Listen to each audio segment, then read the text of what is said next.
বাসায় যদি কেউ অসুস্থ থাকে তাহলে একদমই ভালো লাগে না, কোনো কাজই হাতে ওঠে না। এই কয়দিন ধরে তোমাদের ভাইয়া আর আমার মেয়ে খুবই অসুস্থ। যে মানুষটা আমাকে সবসময় মাতিয়ে রাখতো, সবসময় হাসি খুশিতে রাখতো, সে আজকে একদম চুপচাপ। তার জন্য একদম কোনো কিছুই না ভালো লাগতেছে না। 4 দিন পর্যন্ত অফিসেও যেতে পারতেছে না। সুখের সময় না আত্মীয় স্বজন সবাই থাকে, কিন্তু দুঃখের সময় কেউ থাকে না। একটু অসুস্থ হলে কেউ একটা ফোন দিয়েও জিজ্ঞেস করে না যে কেমন আছো, কি করতেছো। এই পৃথিবীতে যাকে যতক্ষণ খাওয়াতে পারবা দিতে পারবা ততক্ষণ ভালো, আর যদি দিতে না পারো তাহলে কোনো খবর নিয়ে জিজ্ঞেস করবে না যে কেমন আছো। এই পৃথিবীতে মা ছাড়া কেউ আপন না। আমার শাশুড়ি মা যে দিনে কয়বার ফোন দেয়, আর আমার মা, আমি একা ওদেরকে সামলাতে পারতেছি কিনা।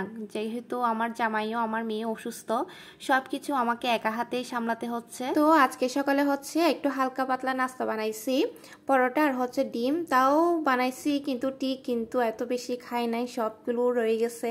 তো যাই হোক, ওদেরকে ওষুধ খাওয়াই এখন আমি দুপুরের জন্য রান্না বান্না করতে চলে আসছি। তো আজকে দুপুরে রান্না করব হচ্ছে একটু ঝাল ঝাল করে ঝুরি শুটকি ভুনা করব।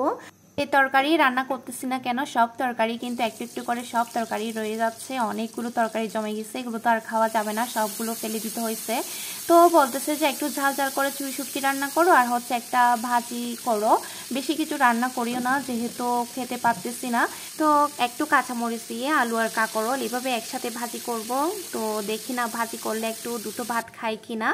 তারপর হচ্ছে আমি এখানে আলু আর কাঁকরোল প্রথমে ভাজি করে নিচ্ছি। তো এদিকে এই ভাজিটা হয়ে গেছে, এখন এদিকে আমি হচ্ছে চুই শুটকি আর লটিয়া শুটকি একসাথে দুটো আলু দিয়ে ভুনা করব, বেশি করে রসুন দিয়ে।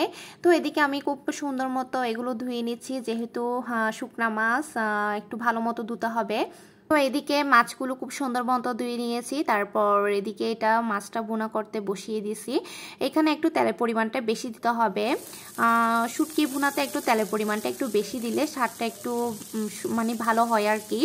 তো এখানে আমি বেশি করে পেঁয়াজ কুচি, তারপর হচ্ছে রসুন, বড় বড় দুইটা রসুনের কোয়াগুলো মাঝখানে কেটে দিছি, কুচি করি নাই, এভাবে দু টুকরো করে দিছি। তারপর হচ্ছে ধুয়ে রাখা শুকনা মাছগুলো দিয়ে দিছি, শুটকিগুলো আর কি।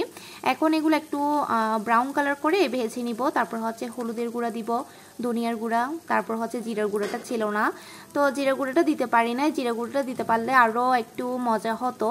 তারপর স্বাদ মতো লবণ আর একটু জাল হওয়ার জন্য বেশি করে লাল মরিচের গুঁড়া দিয়ে দিছি। এখন মশলাগুলো খুব সুন্দর মতো কষিয়ে নিচ্ছি। তো এখন আমি আলুগুলো দিয়ে দিব, আলুগুলো এভাবে কিউব করে কাটছি, যদি আরেকটু ছোট করে কাটতাম তাহলে আরেকটু দেখতে সুন্দর লাগতো আর কি। তো যাই হোক, কেটে যখন ফেলেছি আর কোনো কিছু করার নেই।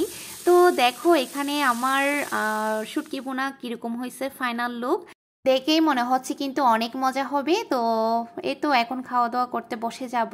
তো আজকে ভিডিওটা এ পর্যন্তই, যদি ভালো লেগে থাকে অবশ্যই এই পেজটা ফলো দিয়ে পাশে থাকবেন। সবাইকে অনেক অনেক ধন্যবাদ, টাটা।